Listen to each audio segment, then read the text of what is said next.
Olá, alunos do ensino médio, colégio e curso Universo, professor Dionísio, professor de língua portuguesa e redação. Hoje nós iremos tratar de interpretação textual. Quais os mecanismos que são oferecidos para que eu possa fazer uma boa interpretação textual no texto, na prova do Enem, no SSA 1 e 2? Quais os mecanismos? O que tem a ver com o dialogismo? Tudo isso nós iremos encontrar aqui, no livro de interpretação textual, tá? No módulo que nós iremos tratar sobre dialogismo.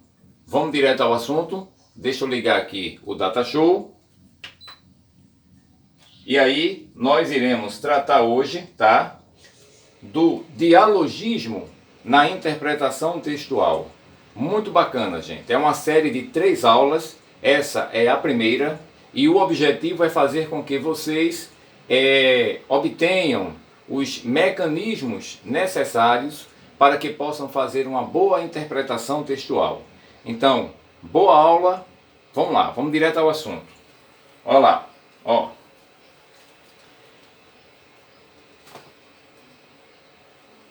O dialogismo na interpretação textual, tá? Bom, deixa eu mostrar, dizer para vocês aqui, tá? Vai chegar para você aí o texto, tá? Todo esse slide com todo esse material, tá certo? Mas, a princípio, a interpretação textual.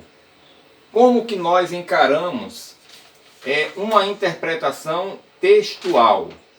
Bom, a princípio, a interpretação textual são algumas inferências que nós precisamos fazer no nosso ato de leitura, tá? Então, a interpretação, ela está ligada aqui, ó, a um diálogo, tá? Quando, deixa eu botar aqui o meu apontadorzinho, que eu gosto dele, pronto. Ao mesmo tempo que eu recebo uma informação, essa informação ela é processada aqui, ó, na minha mente, tá certo? E aí eu posso fazer uma série de questionamentos, eu posso fazer uma série de interpretação. Como também não deixa de ser um diálogo entre interlocutores do processo, tá certo? Então, a interpretação ela está ligada ao diálogo, ao que eu falo e ao que eu ouço, tá certo? Bom, como eu falei para vocês que é uma série de 3 aulas, tá? Então, o que acontece? Deixa eu só voltar lá. Nós iremos passar pelo o contexto, né, do discurso, tá? As diferenças entre texto e discurso, a interdiscursividade, e aí nós iremos entrar no dialogismo. O que é o dialogismo? Os tipos de dialogismo. E aí vem o repertório, o conhecimento prévio, a citação direta e indireta, a paráfrase e a paródia. Então, todos esses mecanismos, eles compõem a interpretação de textos. Então, nessa primeira aula, tá? Vamos ver o que é que nós iremos, estudar. O discurso, o texto, a interdiscursividade. E mais na frente nós iremos ver o dialogismo, tá certo? Então vamos no nosso primeiro tópico, discurso. O que é um discurso? Vejam só. Algumas vezes o discurso é sinônimo do texto, dizem alguns estudiosos, né? Mas é importante que possamos diferenciar um do outro, como por exemplo, o discurso é como um espaço em que as pessoas interagem e desse espaço é que a compreensão do texto vai se dar. Então, de uma forma bem fragmentada, vamos ver o que é discurso. O discurso é a somatória do contexto, como está ali, tá? Deixa eu só destacar aqui, ó. Somatória do contexto e do texto propriamente.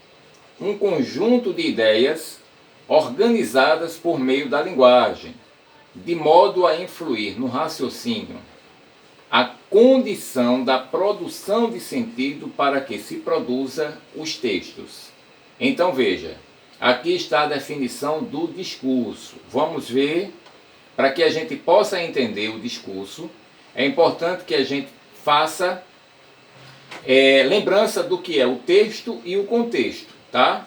E aí a gente vai ver a relação de um para com o outro. Então, eu já sei que o discurso é a somatória do texto e do contexto. Então, vamos ver o que é texto. Texto é um conjunto de palavras e frases encadeadas que permitem interpretação e transmitem uma mensagem. É a materialização do discurso. Então, veja que há um entrelace entre o texto e o discurso. Enquanto o discurso é a soma do texto e do contexto, o texto é um conjunto de palavras que, de forma encadeada, vai permitir uma interpretação e, ao mesmo tempo, vai transmitir uma mensagem que vai materializar o discurso. Tá certo? Então, vamos ver agora o que é o contexto. O contexto é uma situação em que se comunica e sobre a qual se comunica. É a motivação da comunicação e informações por trás do texto. Então, para ficar bem claro, quando eu tenho um discurso, é quando eu somei o texto com o meu contexto. Aí vai gerar o discurso. Existe uma diferença, tá? Existe uma diferença e mais na frente nós vamos ver essa diferença. Então vamos lá. Quando eu digo, por exemplo, a palavra, vamos utilizar o texto é fogo, a frase é fogo. Vejam só, para que eu possa produzir esse discurso, é necessário que eu tenha, tá, por trás dessa frase um contexto. Então veja, se eu utilizar a palavra, apenas a frase é fogo, tá? Você só vai entender se tiver um contexto, tá certo? Então vamos lá. Quando um estudante ou uma estudante, né, diante de várias atividades, diz a seguinte frase, é fogo, ela está querendo transmitir uma mensagem de acordo com o sentido que ela quer passar. Agora vamos analisar a mesma frase na seguinte situação. Um morador de um prédio, ao ver chamas saírem do apartamento, grita, é fogo! Então, essas duas situações vamos analisar. Aí, tá certo? Literalmente é o fogo. Quando um morador do prédio, ao ver as chamas saírem do apartamento, grita, é fogo. Então a gente sabe que de fato são as chamas. O prédio está sendo incendiado, o apartamento, não é isso? E a frase lá de cima da estudante, vamos ver o que é que ela diz. Ó, um estudante, diante de várias atividades, diz a seguinte frase, é fogo.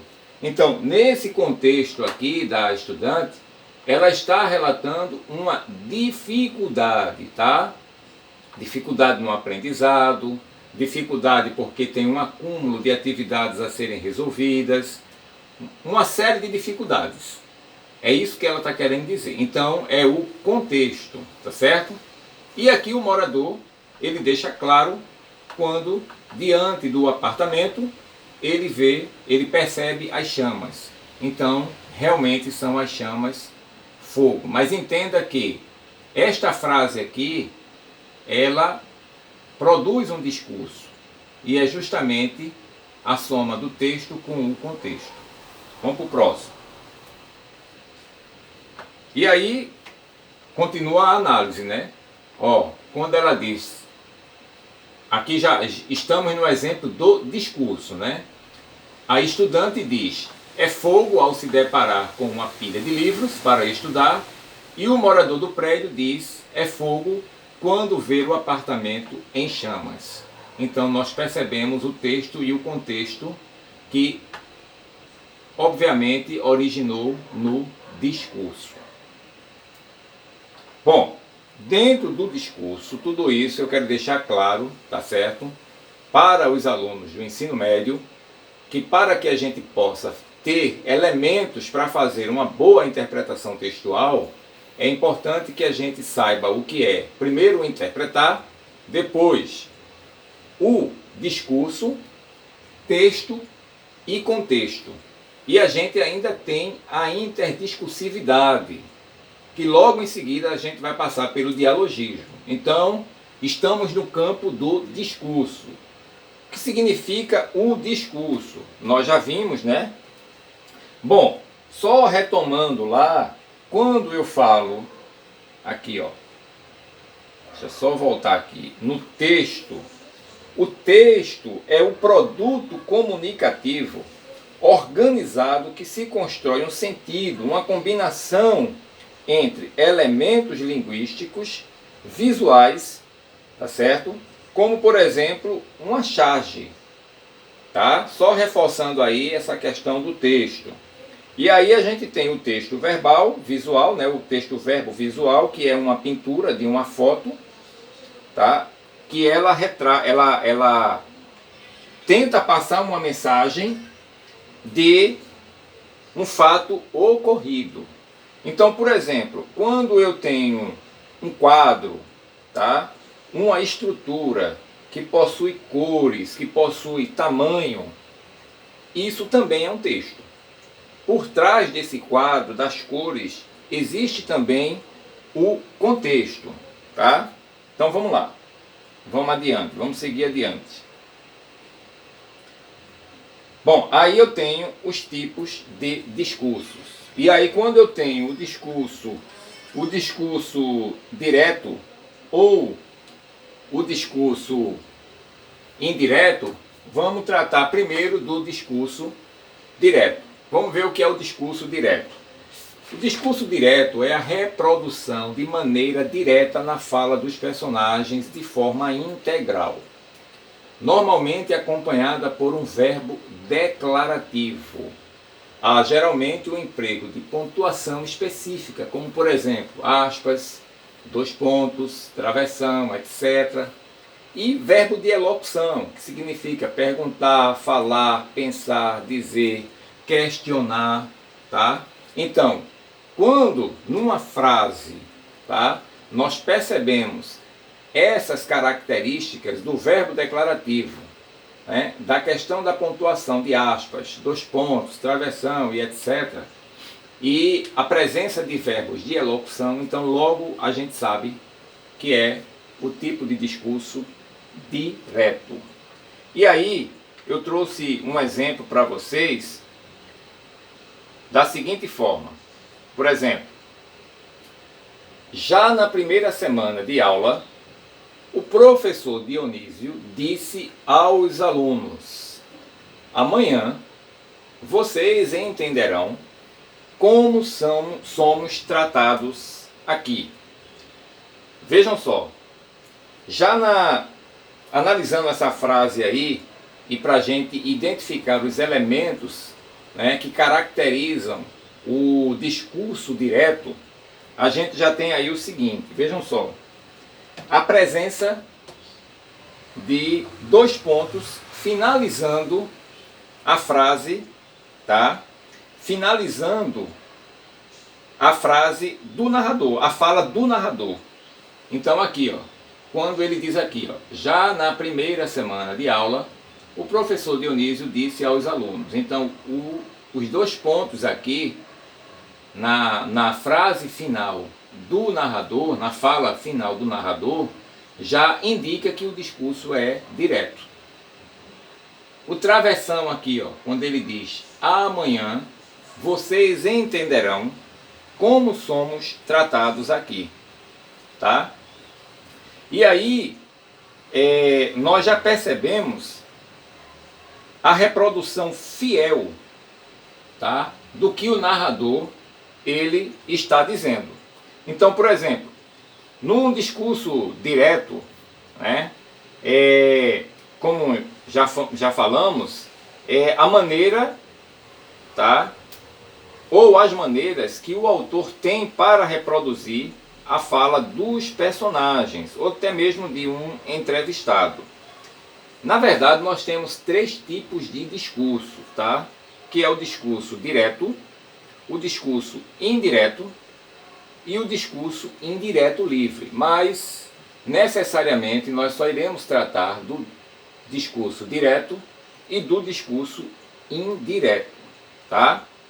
Então, vamos lá. No discurso direto, a reprodução é fiel, tá? Do falar e do pensar do personagem. Ele pega-se a fala do personagem e se coloca da forma como ele pronunciou. E se registra essa fala através de sinais de pontuação. Como nós já vimos, os dois pontos, tá? O travessão, tá certo? A presença do verbo. Quando eu falo do verbo de elocução, eu estou falando aqui, ó, o verbo dizer, tá certo? Disse aos alunos, amanhã vocês entenderão como somos tratados aqui. Então, é a forma do discurso direto. Vamos ver agora o discurso indireto. Discurso indireto é caracterizado por uma intervenção do narrador no discurso. Utiliza suas próprias palavras para reproduzir a fala dos personagens. Veja, no discurso indireto a gente percebe uma mediação, tá, do narrador na história. Então veja, quando eu falo aqui, o exemplo, vou usar a mesma frase e fazendo algumas alterações para a gente perceber o que é que caracteriza o discurso indireto. Por exemplo, já na primeira semana de aula, o professor Dionísio disse aos alunos que, no dia seguinte, eles entenderiam como eram tratados naquele lugar. Veja, já percebemos aí que é uma reprodução que não é fiel à fala do personagem. Então veja, existe sim a interferência, tá? E algo que podemos dizer até mediar, tá? O narrador na fala do personagem, trazendo uma ideia de efeito, de afastamento, uma certa parcialidade. Então, as marcas que caracterizam o discurso indireto são oração subordinada na voz do narrador, através da conjunção específica, que pode ser o que ou o se.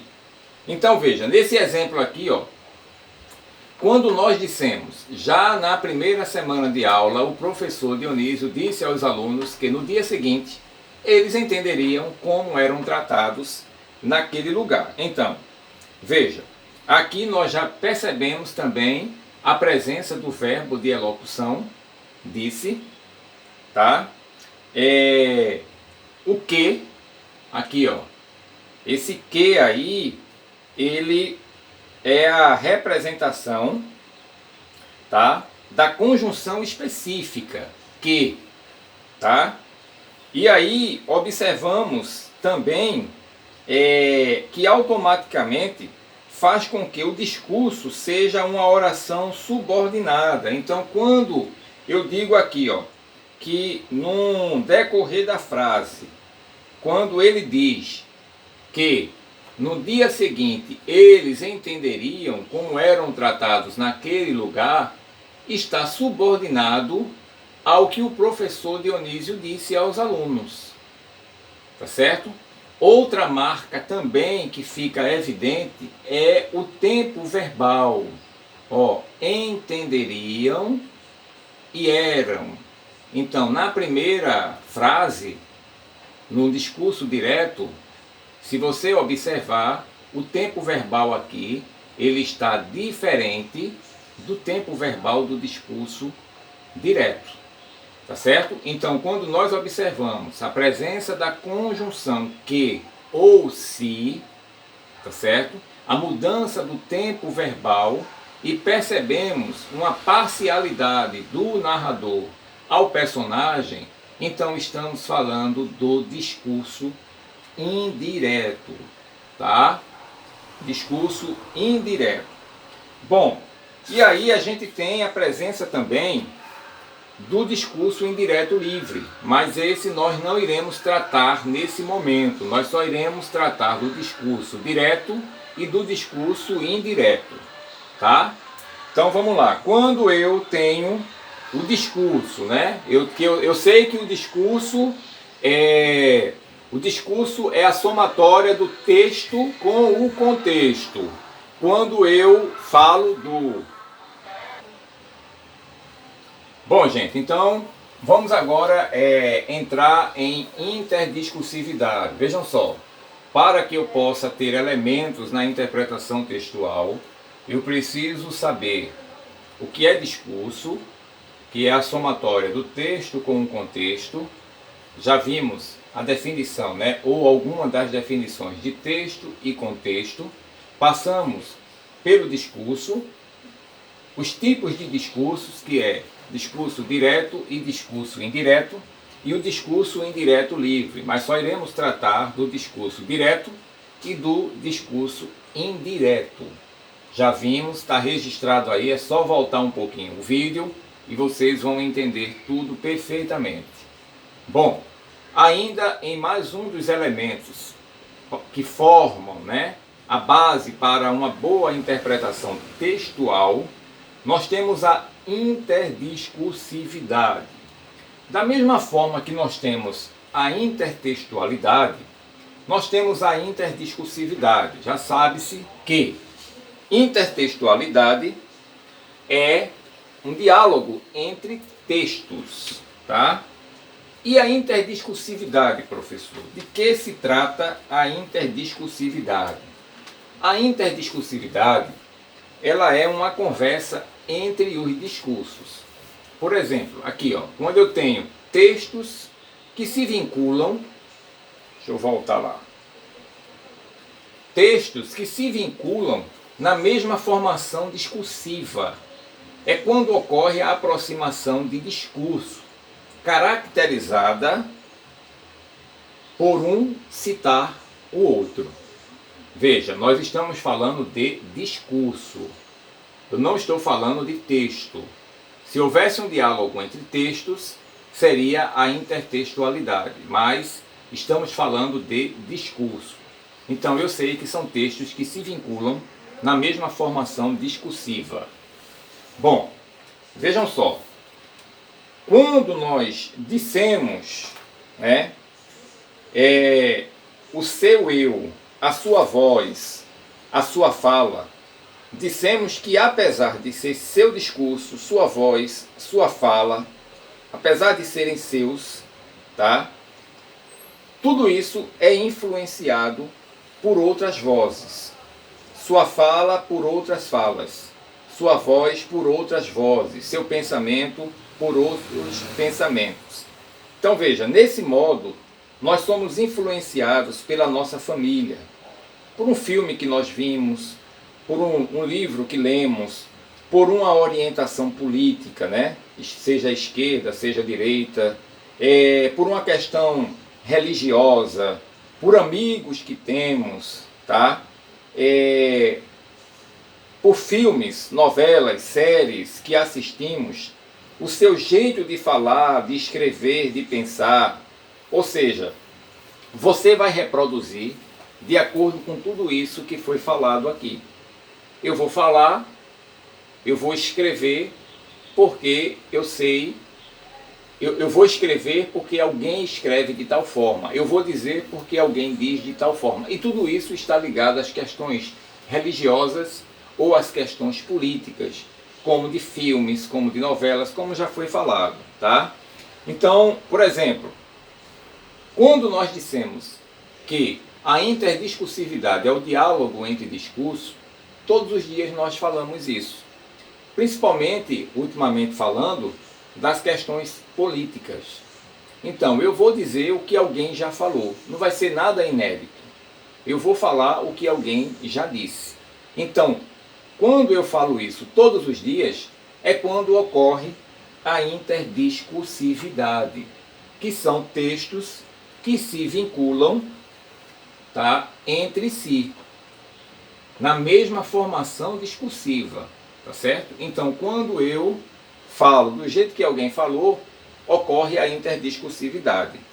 Bom, e aí existe um estudioso, né, muito famoso para quem é da área de letras, chamado Foucault, que ele foi quem disse essa afirmação aqui, ó. Todo discurso é interdiscursivo. Por quê? Aquilo que nós falamos.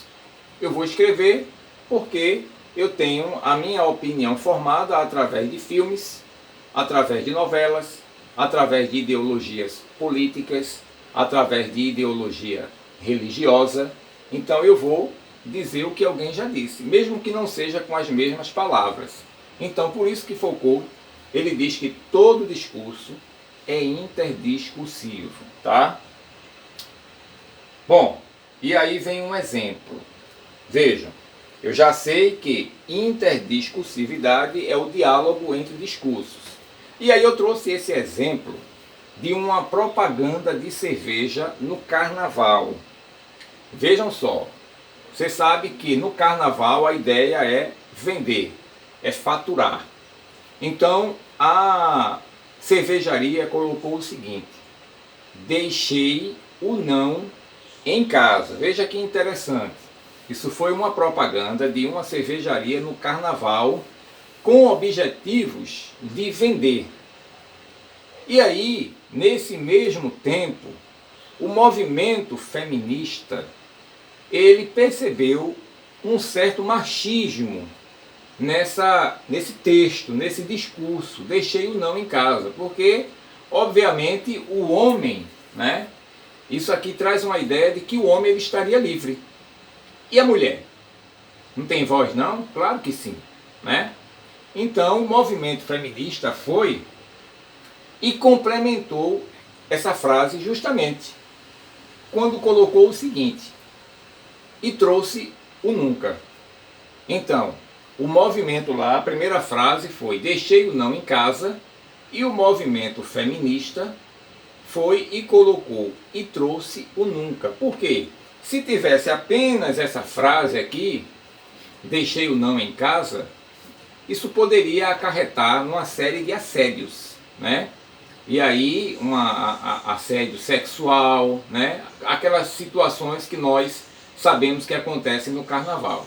Então, de uma forma muito feliz, o movimento feminismo, tá? O feminismo, né? Foi e complementou e trouxe o nunca. Então, aqui existe sim, tá, a interdiscursividade, porque os textos, eles se relacionaram entre si de uma forma discursiva. Então, só retomando, interdiscursividade é o diálogo de discursos entre si. E aqui houve sim um complemento nesse texto, tá certo? Quando a cervejaria colocou deixei o não em casa, e o movimento feminista sabiamente colocou, para evitar uma série de assédios, e colocou, complementou dizendo e trouxe o nunca. Olha, isso deu uma confusão tão grande que a cervejaria teve que mudar todo o marketing, tá certo? Para poder realmente vender a cerveja naquela ocasião. E foi uma colocação perfeita desse movimento, porque veja o que poderia gerar, né, em termos de assédio. Mas isso é outra história. O que nós estamos falando é da interdiscursividade. Tá certo, gente? Claro até aí? Bom, então depois disso aí, nós teremos o dialogismo. Veja, passamos pela interpretação. Da interpretação, nós vimos o que é discurso, que está relacionado com o texto e o contexto, e aí gera-se o discurso. O discurso, ele tem três tipos de discurso: o discurso direto, o indireto e o indireto livre. Mas só estamos tratando do discurso direto e do discurso indireto. Chegamos até a interdiscursividade, que é o diálogo entre discursos, e nós vimos o exemplo da cervejaria, e chegamos num dialogismo. Lembrando que tudo isso são ferramentas para uma ótima interpretação textual. Então, dialogismo. O que é o dialogismo? Será o nosso tema da nossa próxima aula. Lembra que eu falei que são uma série de 3 aulas, o dialogismo na interpretação textual? Então, gente, a nossa primeira aula, ela fica por aí. Lembrando que nós temos os tipos de dialogismo, o que é o dialogismo, tá certo? O repertório, conhecimento prévio, citação direta e indireta, paráfrase e paródia. Mas de antemão, o dialogismo, só para deixar uma deixa para a próxima aula, é quando se constrói a reflexão sobre a forma do diálogo. Então, gente, próxima aula trataremos de dialogismo. Tá certo? Um abraço, esse material vai estar chegando para vocês. Qualquer dúvida, professor Dionísio, é só enviar e-mail ou zap. Abraços!